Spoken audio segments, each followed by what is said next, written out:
They say you have to spend money to make money. But what if you have a really good idea to make money, but no money to spend? Well, that's where venture capital comes in, basically. Many major companies of the Web 2.0 era, like Facebook and Netflix, have been born this way. It all starts with a dream and a laptop, and it all ends with a couple million in the bank and a highly profitable corporate shell of what once was. So, how can venture capital help you get from a WeWork office to a yacht party? Well, generally speaking, there's 3 types of venture capital. Pre-seed venture capital is the earliest stage of funding, when the company is still little more than a pitch deck. That's why it's called pre-seed. There's literally nothing there to grow, at least for now.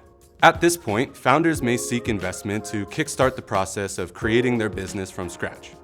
Seed funding refers to the process of seeking investment when the company itself does actually exist, but only in its earliest stages.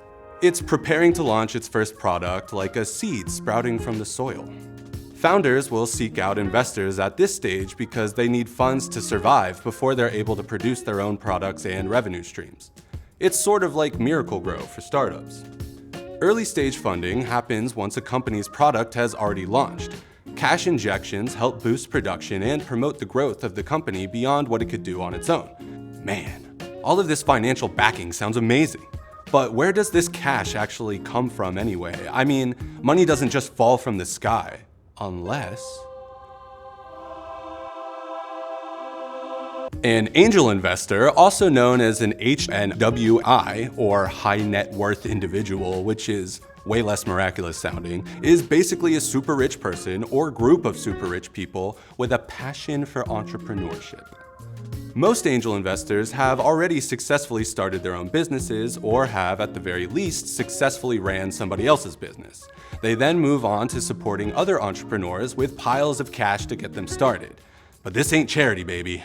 This is capitalism. Angel investors will hear startup pitches and then offer up wads of cash in return for specific portions of the company. You know, it's like Shark Tank. This is all in a bid that the company will eventually IPO, or go public, and once that happens, angel investors, and hopefully the founders, will get a massive return on their initial investment. From there, they'll either stick around to build the company further or gracefully exit, allowing a new guard to step in and run the show from there. So yeah, venture capital is basically gambling. But it's gambling on dreams, so that's nice, right? Well, it can be. But like anything else, there's no guaranteed success in the world of venture capital, so there are some important things to consider before going all in. There's the obvious benefit of receiving a ton of money before you have anything more than an idea to show for it, but the less value you have to provide up front, the higher portion of your company you'll have to offer up to investors before you even get started. At the same time, it's not uncommon for startup founders to lose more and more creative control as investors inject more and more cash into the company.